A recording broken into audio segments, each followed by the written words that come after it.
मेरे नैना बाण पड़ी, आली रे मेरे नैना बाण पड़ी। चित चढ़ी मेरे माधुरी मूर्ति गुर बिच आन अड़ी हो।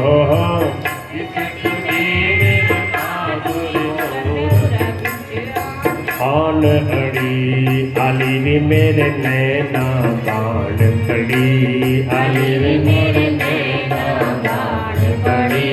अरे कब की ठाडी पंथ निहारो अपने भवन खड़ी हो। कब की ठाडी पंथ निहारो अपने भवन खड़ी। अरे कैसे प्राण पिया बिनु राखो जीवन मूल जड़ी हो। कैसे प्राण पिया बिनु राखो जीवन मूल जड़ी। और मीरा गिरधर हाथ बिकानी लोग कहें बिगड़ी हो। मीरा गिरधर हाथ बिकानी लोग कहें बिगड़ी। आली रे मेरे नैना बाण पड़ी, आली रे मेरे नैना बाण पड़ी। चित्त चढ़ी मेरे माधुरी मूर्ति गुर बिच आन अड़ी हो। चित्त चढ़ी मेरे माधुरी मूरत गुर बिच आन पड़ी। बोल गिरधर गोपाल की। गोपियाँ इस प्रकार भाव विह्वल हो रही है। उद्धव जी महाराज को गोपियों से भगवान श्री कृष्ण की खूब लीलाएं सुनने को मिली। कई महीने तक उद्धव जी ब्रज में रहे और गोपियों के प्रेम को देखकर यही प्रार्थना करते हैं कि इस वृंदावन में मेरे को भी कुछ छोटा मोटा पेड़ पौधा बढ़ने को मिल जाए। इन गोपियों के चरणों की धूल मेरे माथे पे पड़ती रहे, मैं पवित्र हो जाऊं। ये श्लोक स्वामी जी बोला करते थे। आसामहो चरण रेणु जुषामहं श्याम वृंदावने किमपि गुल्मलतोषधीनां यादुस्त्यजं स्वजनमार्यपथं च हित्वा भेजुर्मुकुन्द पदवीं श्रुतिभिर्विमृग्याम्। ऐसी इन गोपियों के चरणों को बार बार प्रणाम करता हूँ।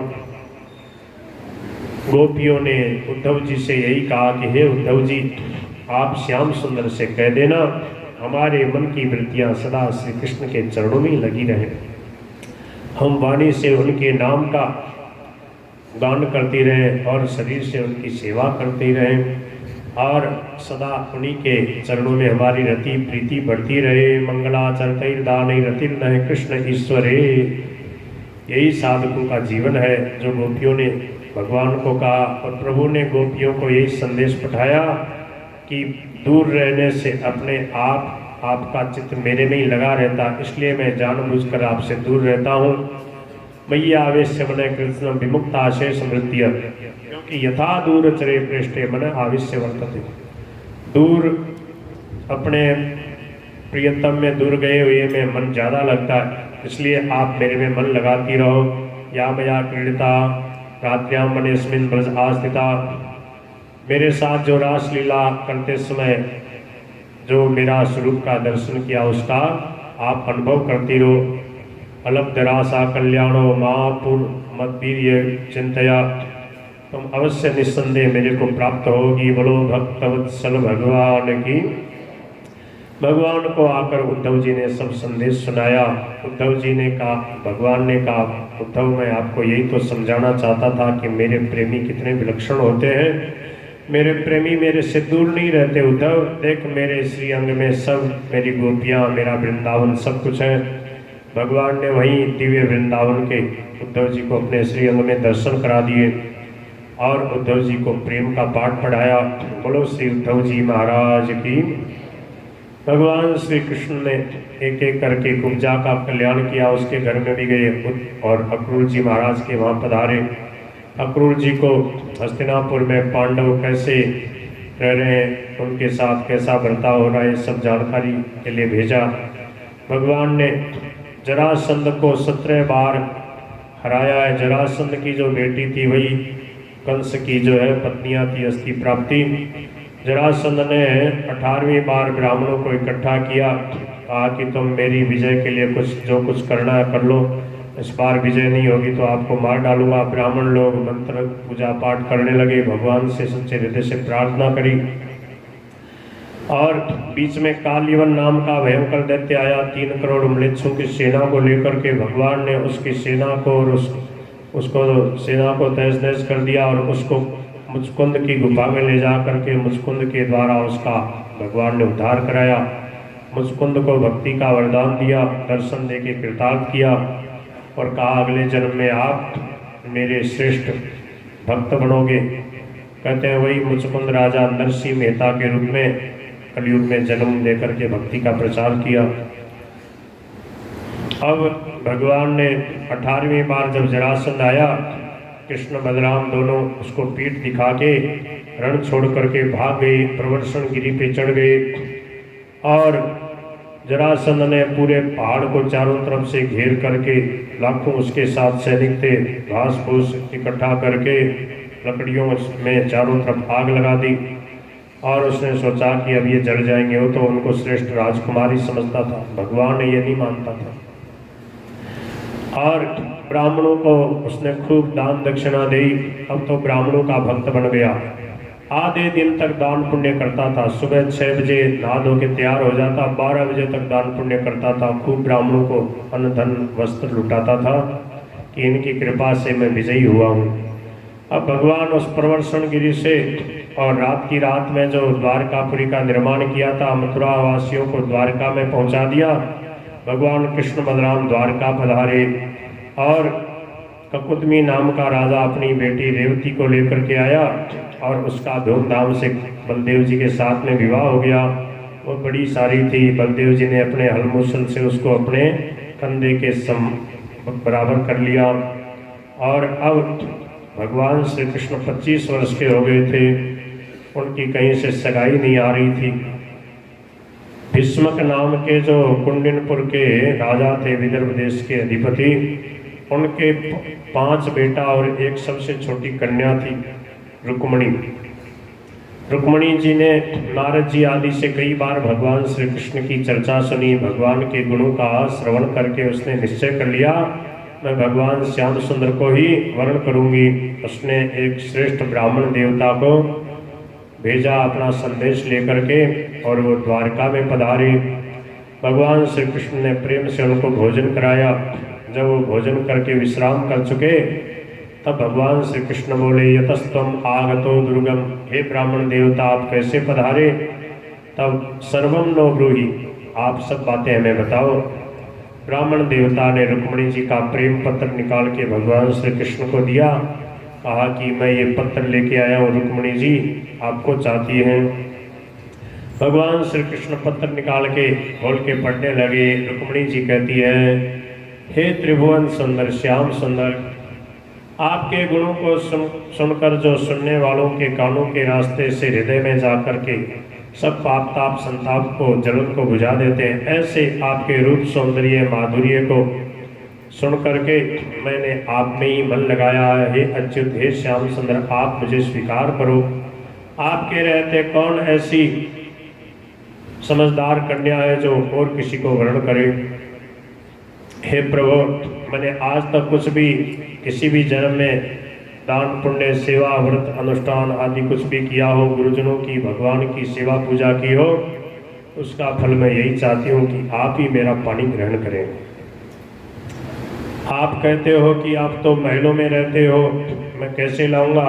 तो हमारे यहाँ का नियम है, मैं विवाह के एक दिन पहले पूर्वे द्विरस्ति महती कुल देवी यात्रा यश्याम बहिर्नव वधु गिरिजामुपेयात, गिरिजा जी के मंदिर में जिसका विवाह होता है वह गिरिजा जी के मंदिर में जाके देवी की पूजा करती है, बहुत बड़ी यात्रा निकलती है, वहीं से आप मेरा हरण कर लेना।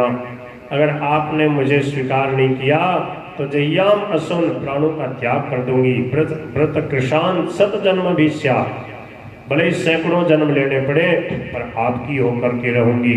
भगवान ने देखा इतना प्रेम है, भगवान ने ब्राह्मण देवता को रथ में बैठाया, फटाफट भगवान वहाँ से रात की रात अंतर्धान हुए, वहाँ चल के प्रस्थान किया और सुबह होते होते भगवान कुंडिनपुर पहुँच गए।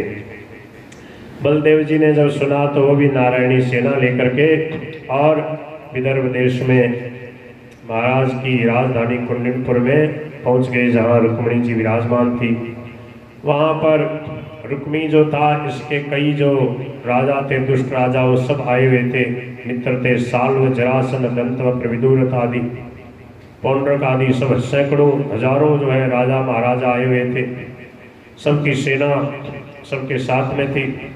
और जब उन्होंने सुना कि भगवान ये द्वारकाधीश कृष्ण बलराम भी आ गए हैं, अब तो सब के अंदर खलबली मच गई।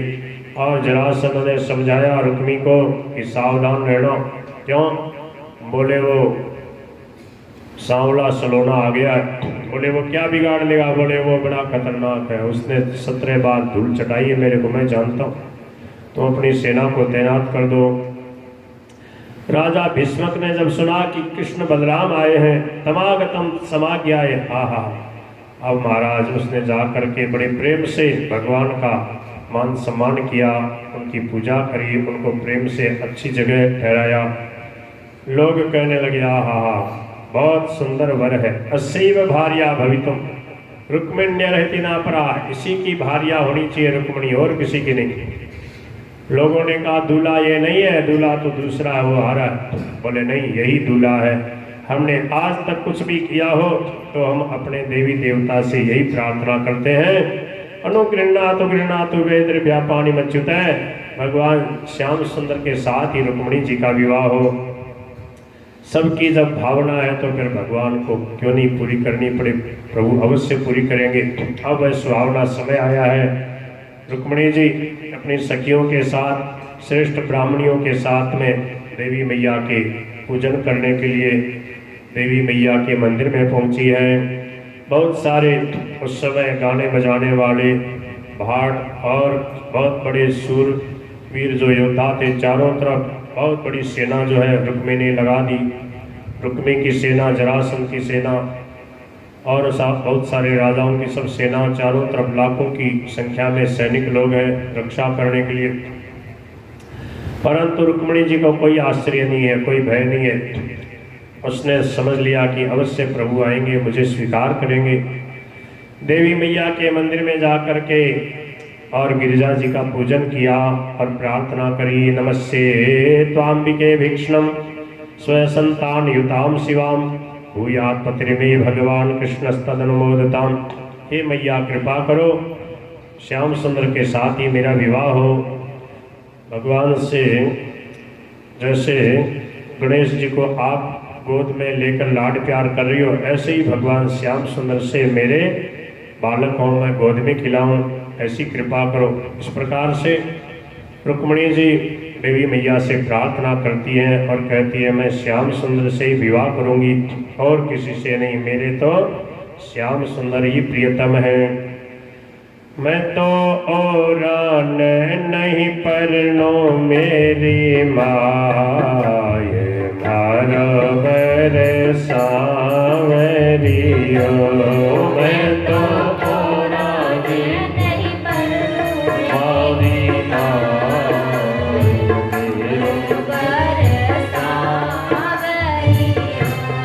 मैं तो और नहीं परनो मेरी माँ बरोबर सारियो। मैं तो और नहीं परनो मारी माँ बरोबर सारियो। 190 नंबर का प्रश्न, 190 190 रामकृष्ण लीला।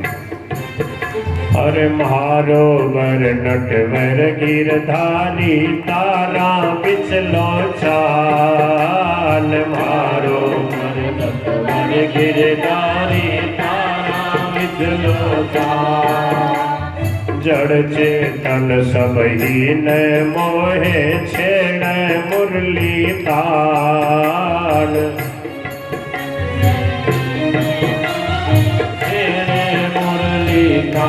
एक बालो गो प्यारे घर माखन दही खाय मारो बर सावरी 190 नंबर पे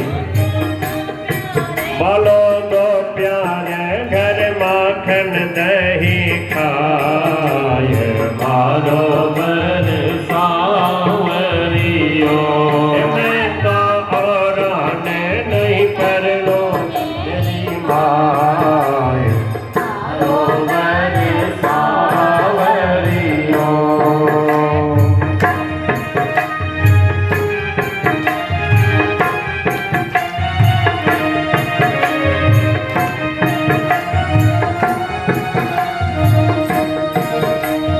मारो वर नटवर गिरधारी मुकुट धरे सिर मारो वर नटवर गिरधारी मुकुट धरे सिर मोर श्याम बरण घन श्याम सावरो संतन को चित चोर श्याम बरण घन श्याम सावरो संतन को चित चोर मारे हिवरे माही बस गया आय मारो वर सावरियो मारे हिवरे माही बस गयो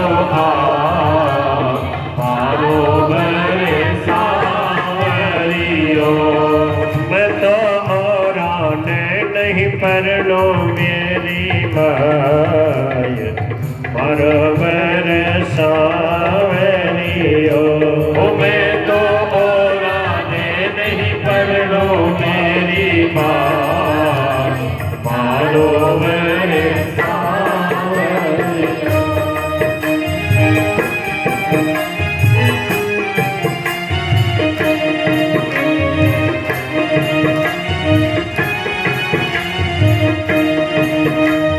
मारो वर नटवर गिरधारी अर्जुन को रथवान मारो वर नटवर गिरधारी अर्जुन को रथवान युद्ध करण का डंका बाजे प्रकट गीता ज्ञान युद्ध करण का डंका बाजे प्रकट गीता ज्ञान जाकी सुन सुन बाता अचरज मोको आय मारो बर सावरियो जाकी सुन सुन बाता अचरज मोको आय मारो बर सावरियो मैं तो और नहीं परनो मेरी माय मारो बर सावरियो मैं तो और नहीं करनो मारी माय मारो बर सावरियो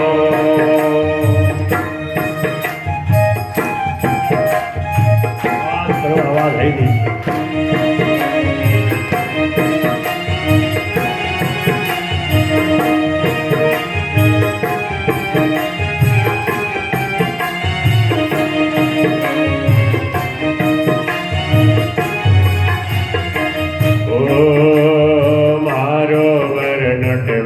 गिरधारी घट घट व्यापक एक मारो वर नटवर गिरधारी घट घट व्यापक एक अरे जुग जुग माही प्रगट होय भगतारी राख टेक जुग जुग माही प्रगट होय भगतारी राख टेक मालो प्रेम से बोला जाय मारो बर सा